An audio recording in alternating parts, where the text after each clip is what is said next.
This is an Efoil, which many would consider the most closest thing out there to a functional hoverboard. When riding it, you get the feeling of hovering above the water. This is because of the foil attached to the bottom of the board. It acts like an airplane wing, achieving lift, elevating the board and rider up and above the water. Efoils have been out since about 2015, with Lift being the pioneer.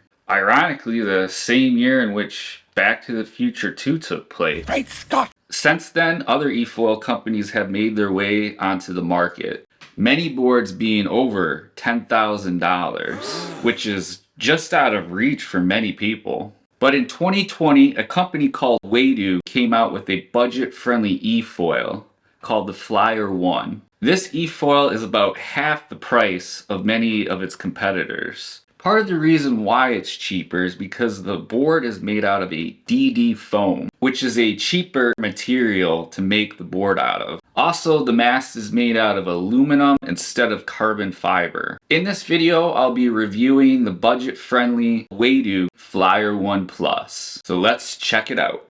It's here. Right off the bat, I was impressed on how quick it was delivered. I purchased it on Tuesday and it arrived on Thursday.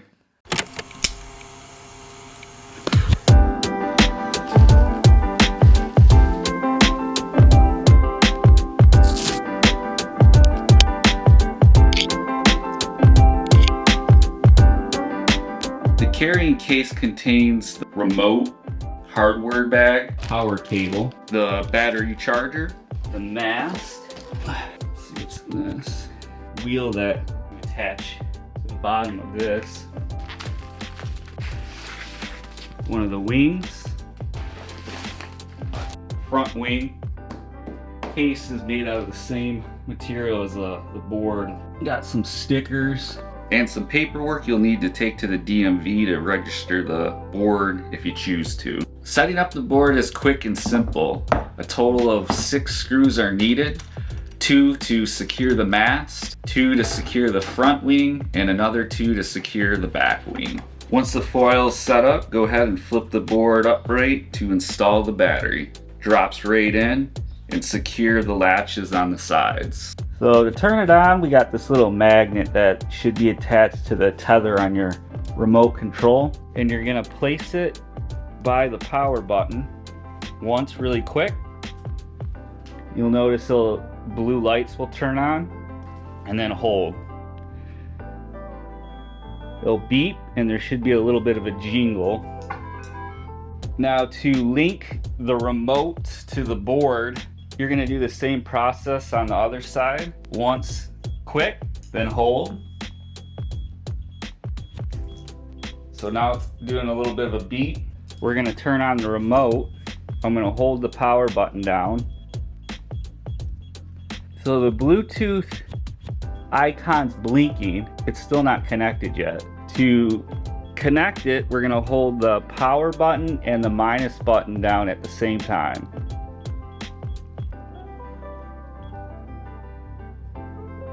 Okay, notice the Bluetooth icon's off. It's all charged. And to unlock the remote, you're just gonna hold down the minus button.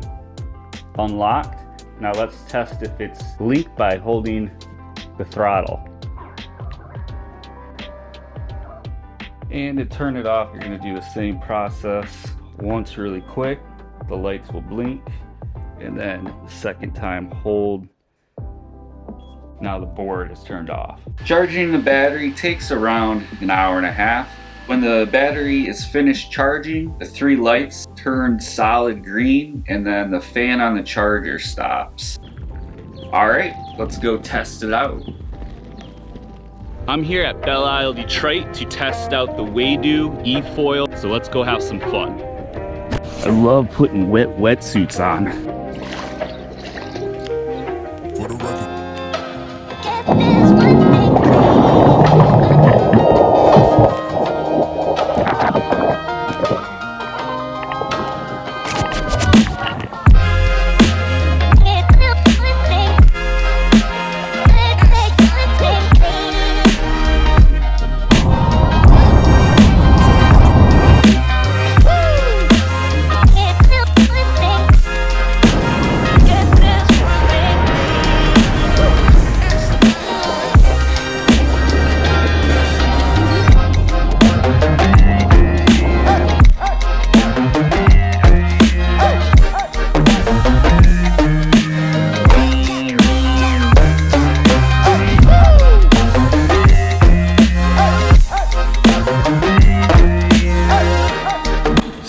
The pros: it's super fun and it feels like you're hovering. The price: it's half the cost of many of the competitor e-foils out there. The board material: you can just throw it in your car and not worry about it getting scraped or cracked. The ease of setting it up: the mast and the battery are quick to install. In other e-foils, the setup process takes a bit longer.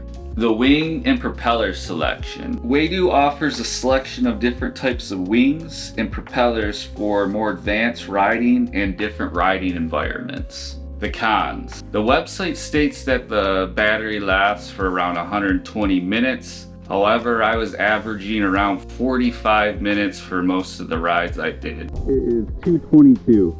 Now I weigh 190 pounds and I was operating it in a river with a current.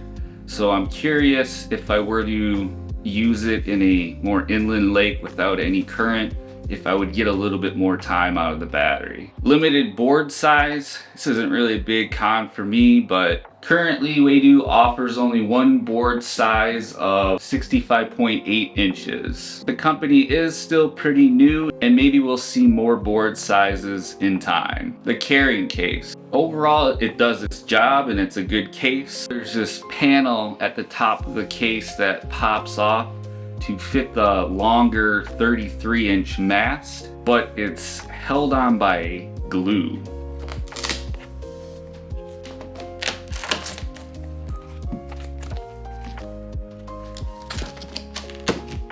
To me, it just makes more sense if they just used Velcro or made a bigger case, but it's not that big of a deal. I've only had it for a month so far and everything's working well. Overall, I'm pretty impressed with the Waydoo. The company's still pretty new and I look forward to seeing what else they come out with in the near future. In the description box below, I left a couple links to some videos about the Waydoo that I found interesting and I think you might too. If you have any questions about e-foiling or the Waydoo, shoot me a comment below and I'll get back to you. And as always, thanks for watching.